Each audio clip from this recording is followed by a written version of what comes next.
Welcome to the Skeptic's Guide to Emergency Medicine. Meet 'em, greet 'em, treat 'em, and street 'em. Today's date is January 3rd, 2026, and I'm your skeptical host, Ken Milne. The title of today's podcast is Playing with the Queen of Hearts. AI is it very smart for ECG interpretation? And our guest skeptic, well, maybe I should refer to him as the King of Hearts. I've been waiting years, nay, maybe a decade to get him on the podcast. This is Dr. Amal Mattu. He's been on the faculty at the University of Maryland since 1996. That's 1 year earlier than when I became a faculty member. Wow, you and I are getting long in the tooth there, Amal. We're both old. He developed an academic niche in emergency cardiology and electrocardiography, i.e. ECGs. And he also enjoys teaching and writing. And I can vouch for that. I've been to some of your lectures, and they are fantastic. I still remember one of the ones that you gave, and you talk about some of these cardiac issues. And one of your favorite ones is Berry Berry because it's close to Halle Berry. At least I think that was the joke you used. Yes. You're currently a tenured professor and vice chair of emergency medicine at the University of Maryland School of Medicine, and a distinguished professor at the University of Maryland, Baltimore. So it took me some time to get you here, but welcome to the SGEM, Amal. Oh, it's my honor to be here, and I must be missing those emails. So you just email me out. I'd be honored to join you anytime, Ken. You have a standing invitation, and we were talking earlier. It's just so nice that up here in Canada we get to share some of our polar vortex weather with you, because you said you had 10 inches, and I'm like, ooh, 10 inches. That's so much snow. I think we got about 10 feet up here right now. It has been a big snow year here. Yeah, well, 10 inches is a lot for us. I don't know how many centimeters that is. It's a lot. But here in Maryland, which is mid-Atlantic, it tends to melt off relatively quickly. But this time, not so much, because that vortex is just kind of sitting around. So we've had really cold temperatures and ice skating rink on our driveway. So it's made things a lot of fun. Well, it's been good for business, too. I've seen a lot of slips and falls for heads, hips. Yes. Wrists, a lot of slips and falls. So stay safe out there. But we're not talking about fractures and things like that today. We're going to be talking cardiac because we've got the King of Hearts here. So start us off with a case. All right. Well, how about this? Let's say you've got a 58-year-old man who's got a couple of cardiac risk factors, diabetes, hypertension, maybe smokes a little bit. And he comes to the emergency department about 30 minutes after he develops some mid-sternal chest pressure, and it's radiating to his arms. Now it's gotten a little bit better by the time of his arrival. We'll say it's 3 out of 10. It started out about 8 out of 10. His vital signs are not terrible. His blood pressure is 146/88. Heart rate's in the 90s. Respiratory rate is 18. Pulse ox is 98%. Finger stick's okay. And so the vital signs aren't knocking you over.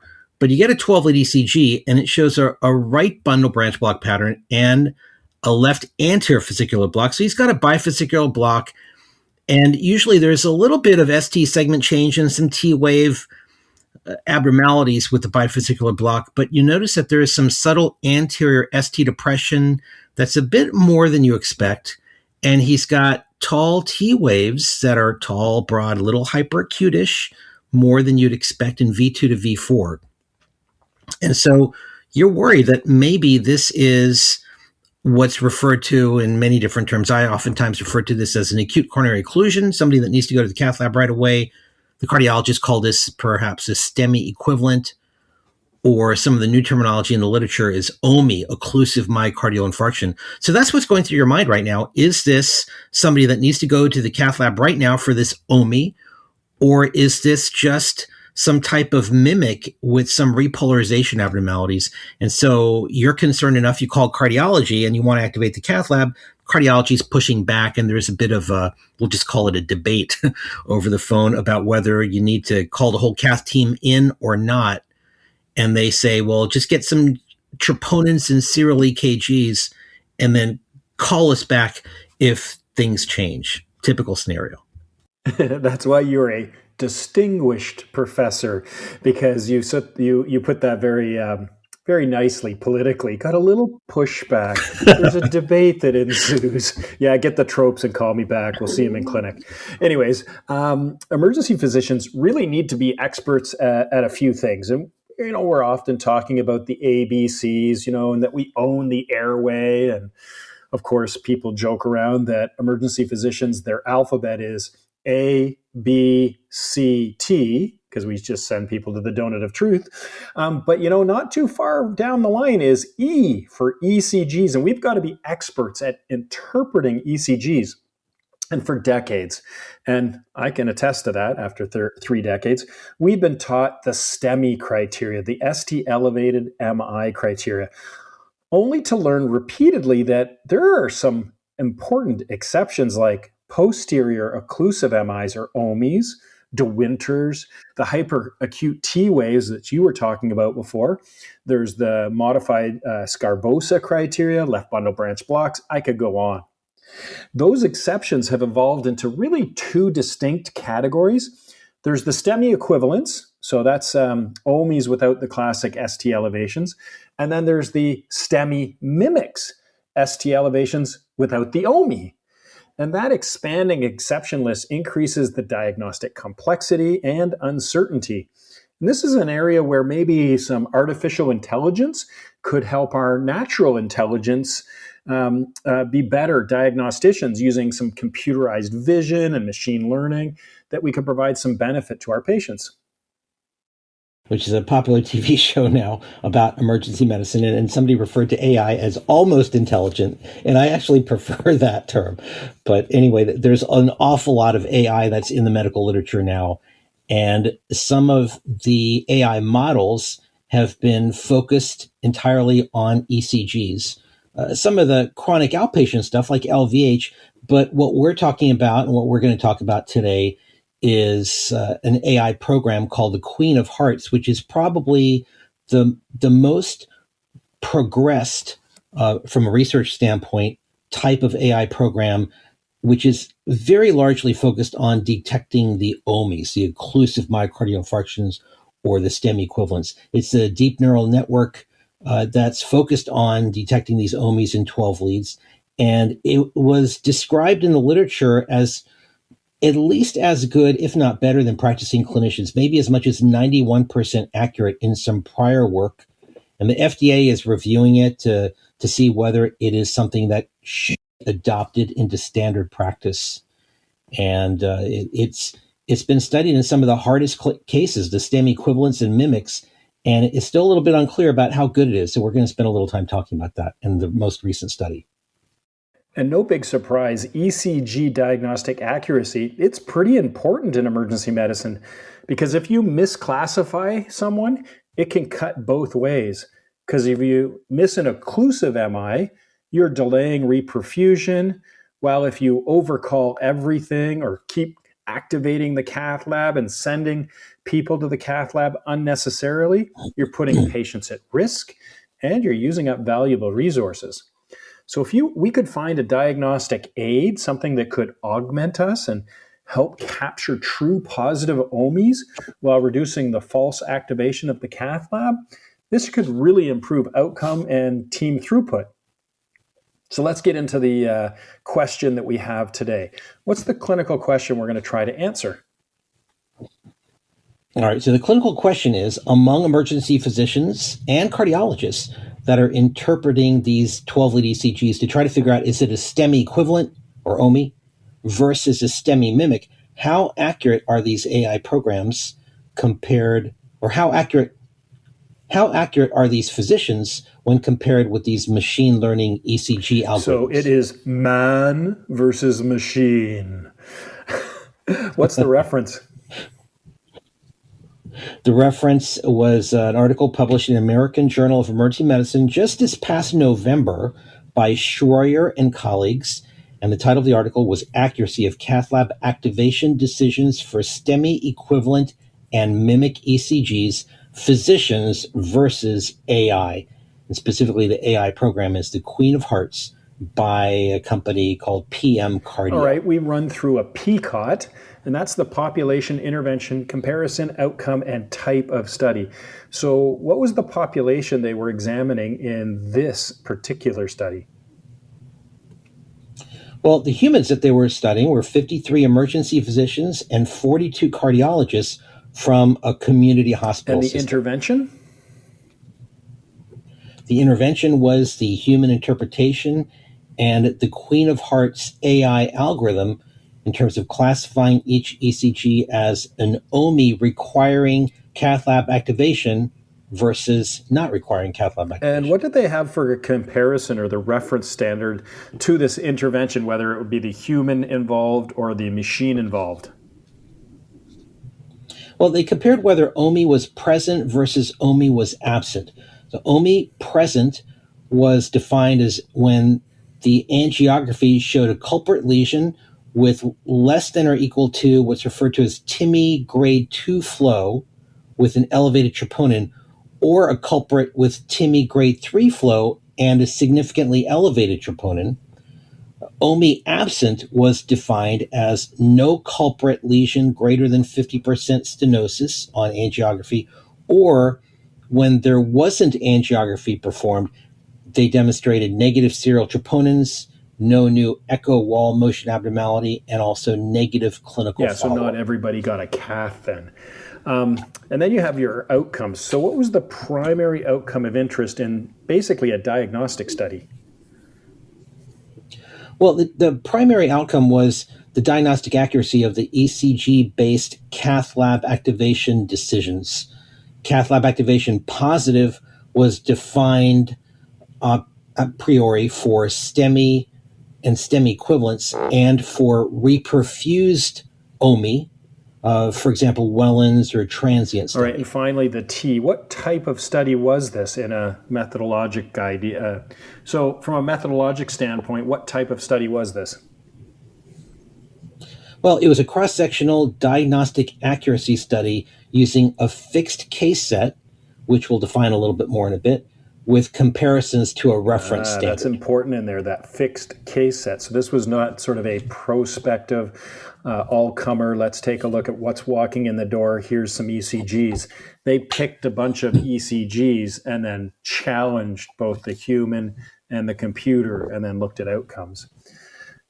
So the author's conclusions were, quote, physicians frequently misinterpret STEMI-equivalent and STEMI-mimic ECGs, potentially impacting cath lab activation decisions. Queen of Hearts AI demonstrated superior accuracy, suggesting a potential to reduce mis-OMIs and unnecessary catheterization laboratory activation. Prospective studies are needed to validate these findings in clinical practice. End of quote. It's always hard reading somebody else's words, because it doesn't flow as well out of my mouth as it maybe did out of the author's. All right. Okay, Amal, let's go through a quality checklist for diagnostic studies. The first question, do you think that the clinical problem is well defined? Yeah, I think so. I think the accuracy of cath lab activation decisions for STEMI-equivalent versus mimic ECGs was fairly well defined. And do you think the study population represents the target population that would normally be tested for this condition? In other words, are these the cases that we see? Well, no, and actually this is one of the problems here. It really is not exactly the target population, or is not exactly the type of population we see.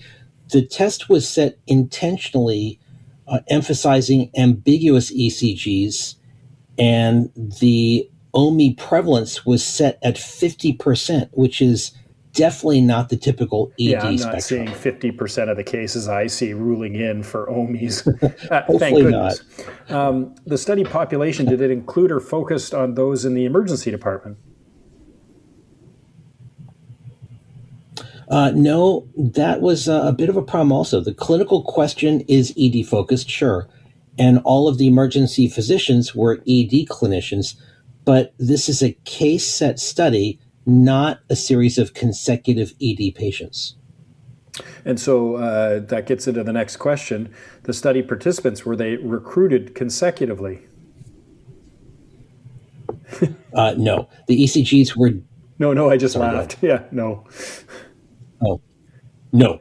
The ECGs were deliberately selected.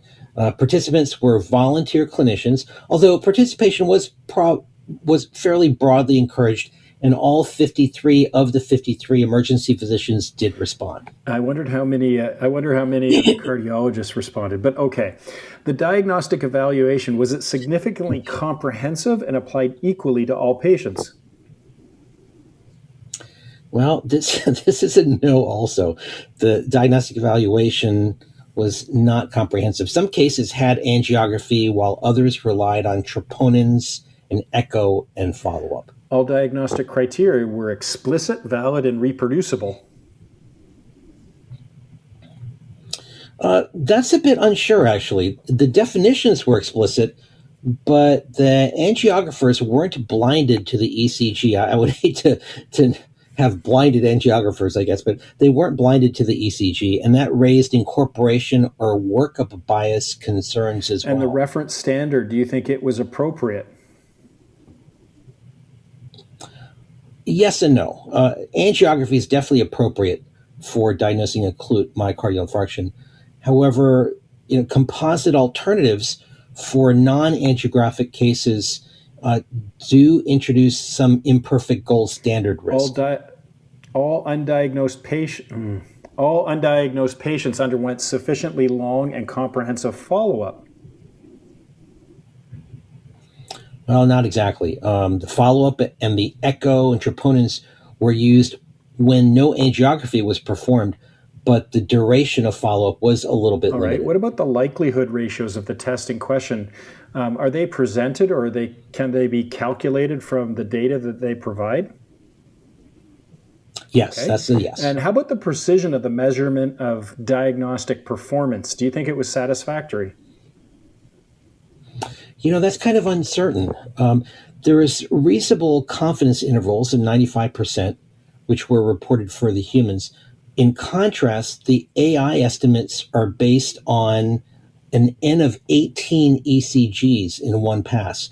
So the confidence intervals around the AI metrics are wider and less stable despite the high point estimate. So you have the point estimate, and then you have the 95% confidence interval around the point estimate.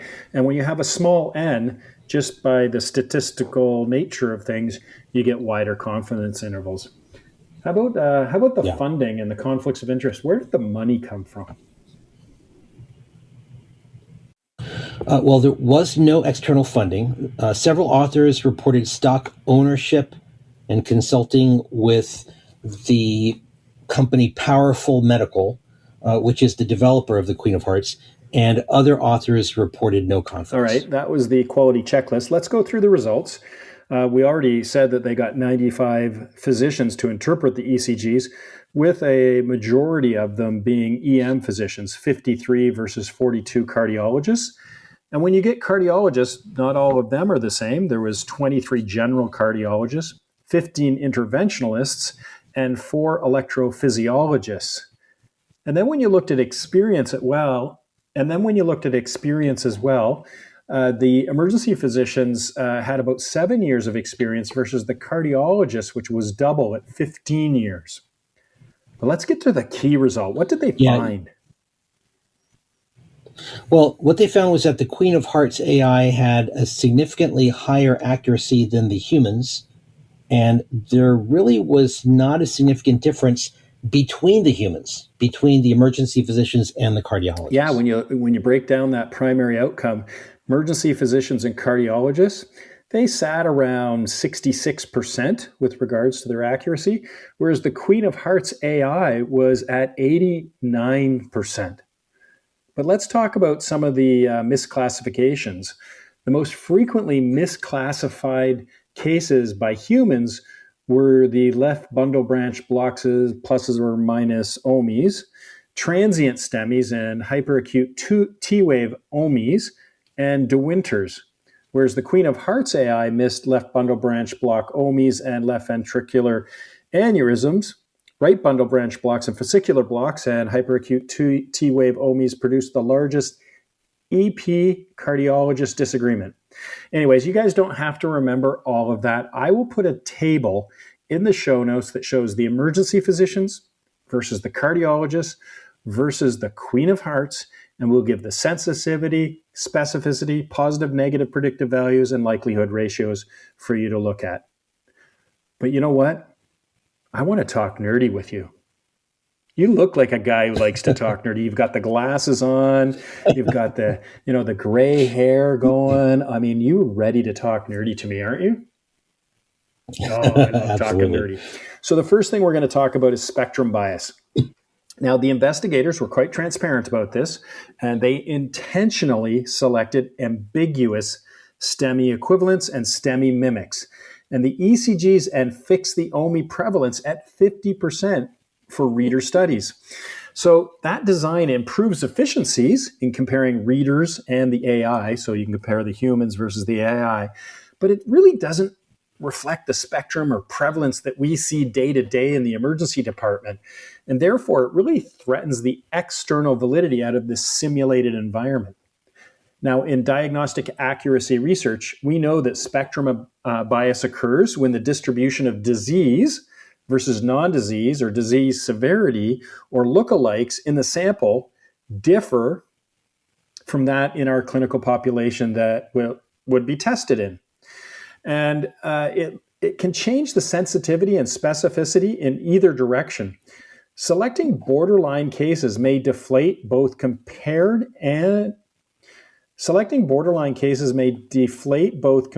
with routine practice, and it will certainly distort the positive and negative predictive value, because we know that predictive values, it is based on prevalence of disease. It is sensitive to that. Wow, I'm using sensitive when I'm talking about prevalence. I love it.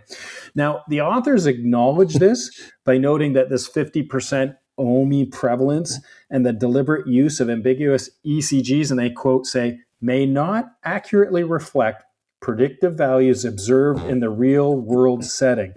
That is a hard agreement from me. Yeah, well, the second thing that we'll talk about in a nerdy tone has to do with the differential verification and the imperfect gold standard that we kind of alluded to earlier. Not every patient had the same reference standard. Ideally, you want them to have the same reference standard, right? While most of the OMI determinations used angiography, some of the mimic cases without angiography were adjudicated by serial troponins and echo and clinical follow-up. Using different reference standards in different subgroups constitutes differential verification, which is essentially it's a double gold standard. And this is a bias, and it can bias the sensitivity and specificity up or down, depending on whether the disease can resolve or only become detectable over time. And then in addition, any composite or clinical adjudication process in itself is also an imperfect gold standard, and that can either inflate or deflate the index test's performance, depending on how errors correlate across tests. And the authors explicitly note these issues in their discussion. Yeah, and I think that's important.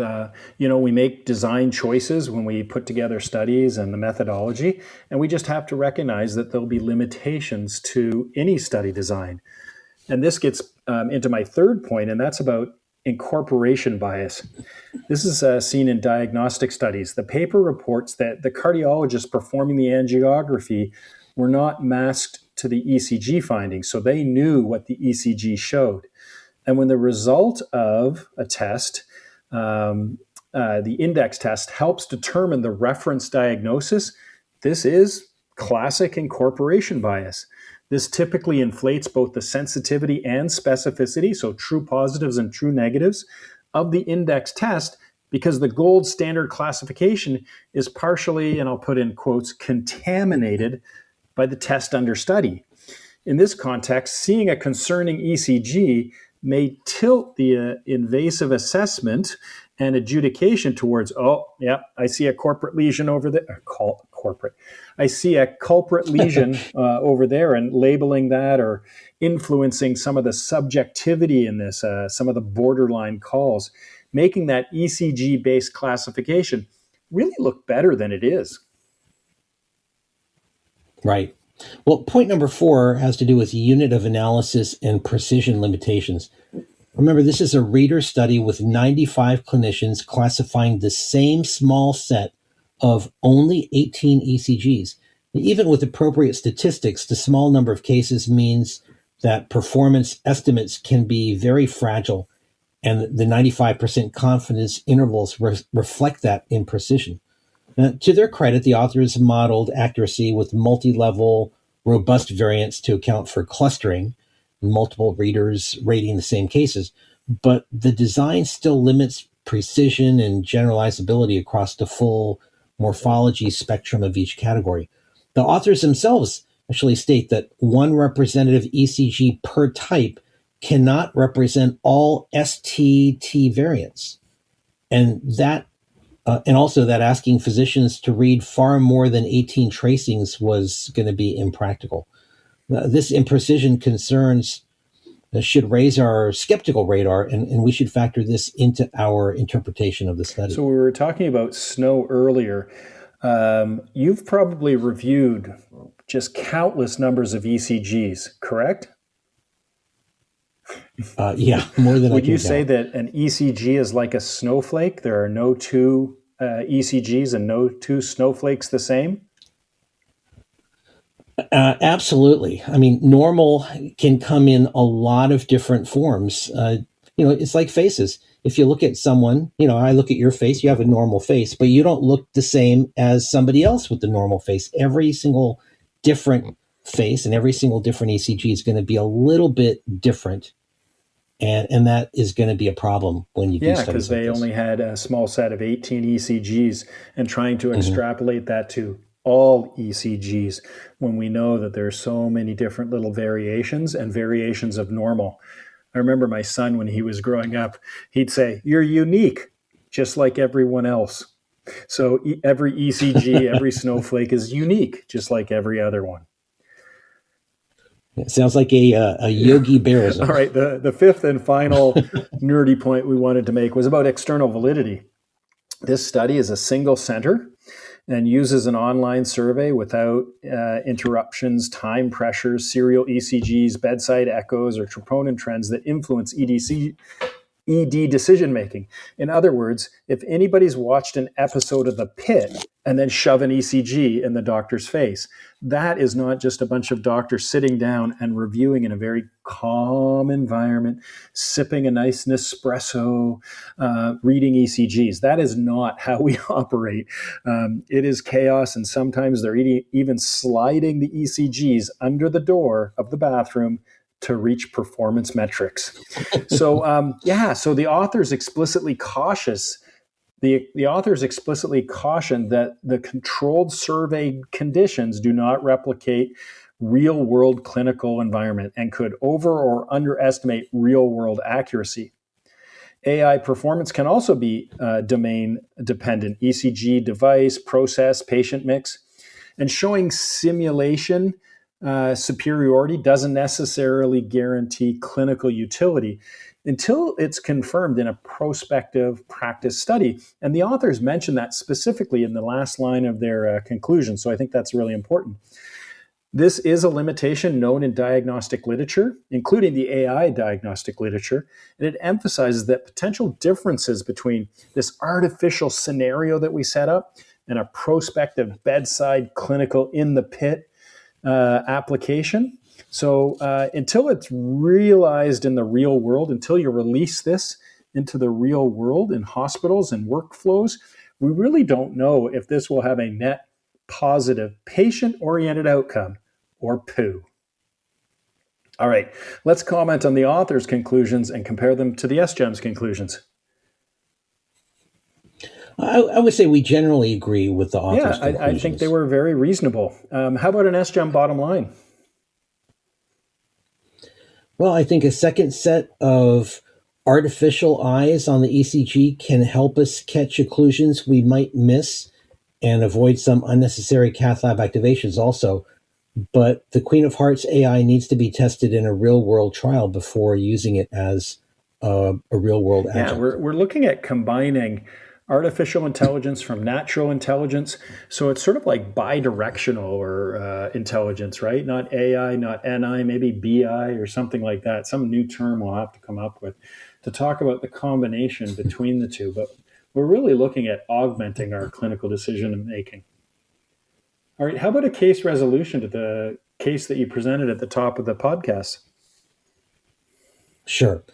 Well, given the concerning bifascicular block that I described with some anterior repolarization changes and ongoing symptoms, we activate the cath lab, and if available, an AI read supporting occlusive MI would reinforce the call.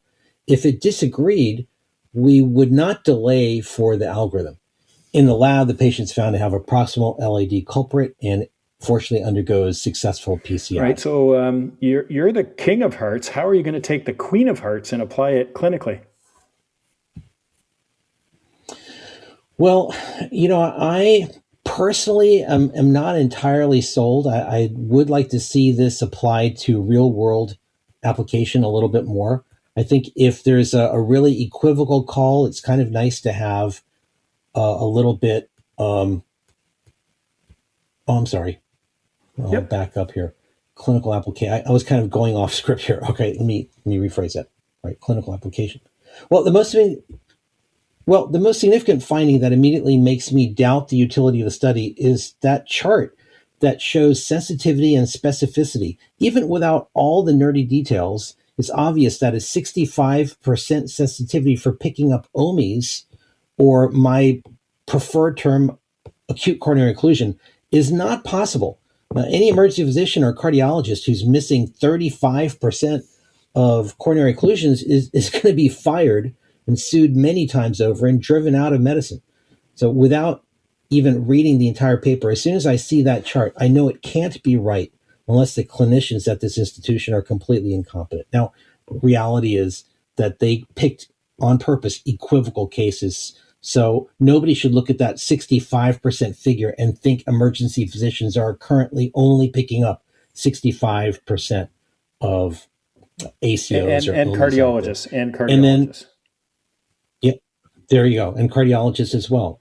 And then another thing, no one's even discussed the costs associated with integrating AI systems into all those ECG machines as an aside. And then you also have to worry about potential financial conflicts that are brought up in terms of pushing or endorsing this type of technology.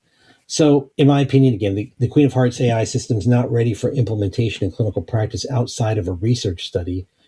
And the use of AI, I would have to say, it does have the potential to augment clinical decision-making a lot, but it's not currently done on autopilot without a human in the loop, and probably the human should be leading that loop. Okay, so what are you going to tell the patient at the bedside about their clinical situation? Well, I would say your ECG shows changes that could mean a blocked heart artery, and we think the best course of action is to take you to the cath lab now to restore blood flow if needed. I would also add, we also use a computer tool to double check ECGs, and it supports our concern, but it doesn't replace us as doctors. The goal is to act fast and safely to get you the care you need. All right, it's time to announce the Keener contest winner, and last week's winner was Dr. Stephen Steltz, a well-known name to the SGEMers. He's from Auckland, New Zealand.